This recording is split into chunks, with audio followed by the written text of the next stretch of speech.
Next up, we have Tina Betz, Director of Cultural Affairs in the building, to talk about the great things that she and the city of Wilmington are providing for new creatives. So, Tina, welcome to the show. Welcome. Thank you. Good to be back. Yeah, that's what it is. It's not even welcome. It's like, hey, glad to see you again. How you doing? Good to be back. Doing great. Doing Awesome. great. Thank you. Really, really busy. And you know, you mentioned, and I think we were on air when you said nothing. You know, people say there's nothing to do in Wilmington. I have to tell you, there are times when I'm choosing. Yes. You know, there's like a menu. Like, what can I, because you can't be everywhere. I mean, I remember one night I had 4 things scheduled. Right. So I had to stop in here, stop in there, and then finally ended up, you know, seeing a whole show down at the Contemporary with the City Theater Company. I mean, it's amazing. We have wonderful things going on here. And first of all, let me give a shout out to the administration, right? The administration has made sure that there is a lot of things going on, not just down the waterfront like some people was saying way back when, but inside the communities itself. And now, like with this Urban Artist Exchange. Urban Artist Exchange, and eventually what we're going to rebrand it as UAE. Okay. You know, but it's the Urban Artist Exchange, and it's the newest urban green space in the city of Wilmington. Okay. It's on the east side of Wilmington, right at 16th and Walnut Street, or 16th and Clifford Brown Walk. Yeah, right down there. Right there, right down the street from Howard Votech. It's 1 acre of land that had been overgrown, former horse stables. I remember the stables were all dilapidated and falling apart. They have been renovated into art studios where we're running a summer program, a 6-week summer program for young people to make art, and then at the end of the 6 weeks, they'll sell their art to the community. Get out. Yeah, it's great. We've been doing that for, I think, since 2019, 2020, I can't remember, but it's a wonderful program.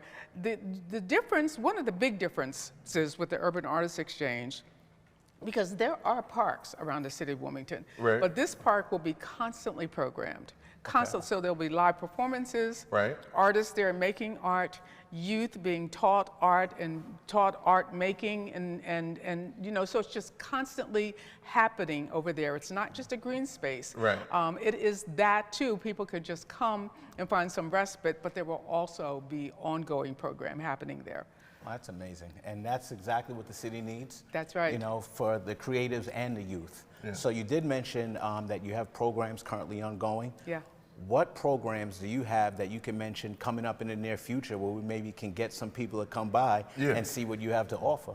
Well, every Wednesday night, we were fortunate to get a grant from the Levitt Foundation that will fund a series of concerts, 10-week series of concerts that we've already started. We had DuPont Brass. Okay. Nice. Then we had the legendary Ingramettes that we had to bring indoors to the Episcopal Church of St. Andrew in Matthews. Thank you, Sam, for allowing us to bring the legendary Ingramettes in. So they were our first 2 of the Levitt AMP Wilmington Music Series. And we'll continue with a very broad range of music, everything from bluegrass to R&B to Afro, Caribbean to Zydeco, just all over the place. And what I would encourage folks to do is to go to cityfestwilm.com and sign up for our newsletter, because that tells you what's happening every week. The Levitt AMP Wilmington concert series, music series, happens every Wednesday night, beginning at 6:30. So come on over. It's free and open to the public. It's an absolutely beautiful space. We will also be doing the Friday night art loops over there. Thank you, Tish Williams. Oh, nice. Nice. So we'll be over there on Friday nights beginning August. So August 4th will be the first one. Okay. And then the next day, every first Saturday, we'll be doing an arts fair right after that. Nice. So lots and lots of things happening at the Urban Artists Exchange. How do artists sign up to perform there? This year, at the amphitheater. Yeah, this year we're not doing performances, you know, taking in applications for performances, but anybody who's interested should come out to see what we're doing this year, so they can see the stage, see what the infrastructure is, so that next year when we have a process in place, where we can have artists actually submit to perform, because we will have some criteria that artists will need to meet, then they will see, well, this is what we have available. One of the criteria will be that anything that happens there is non-ticketed. It has to be open to free. the public. Free 99. Exactly. That's exactly nice. right. I mean, one of the things that you mentioned the administration, Mayor Mike Przicki.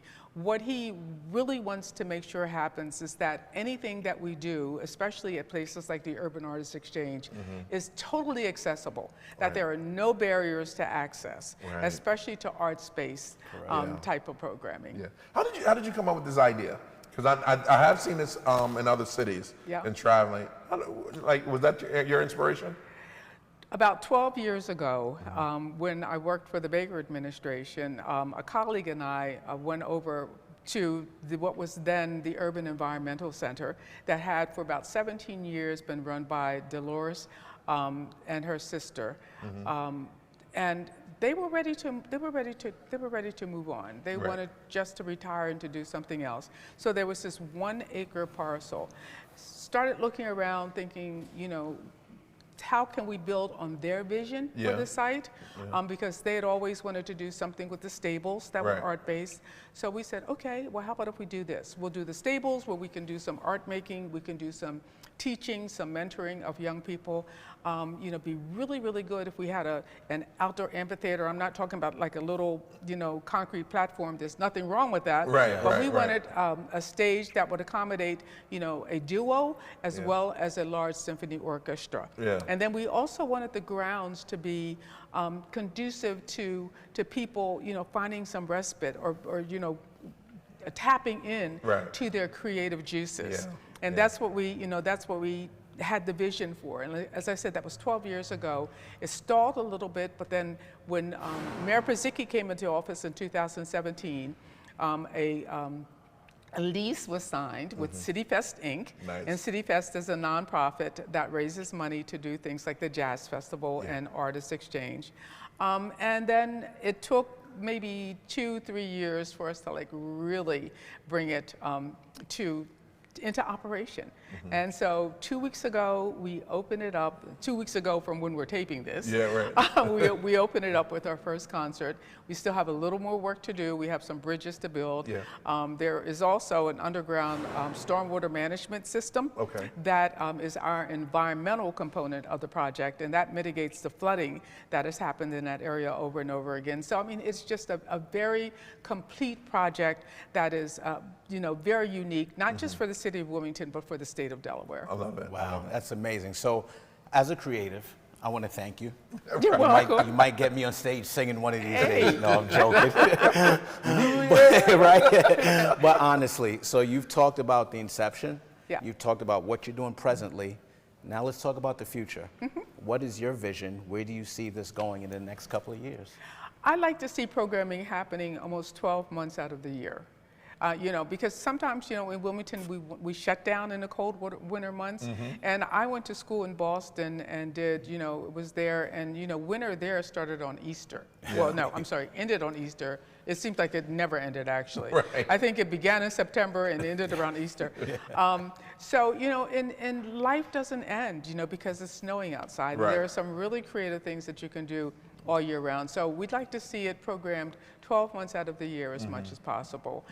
We also we do want to engage our local creatives, and we're doing that with our Arts Work Youth Apprenticeship Program, where we have our young people being mentored there, and they're being mentored by teaching artists who are local.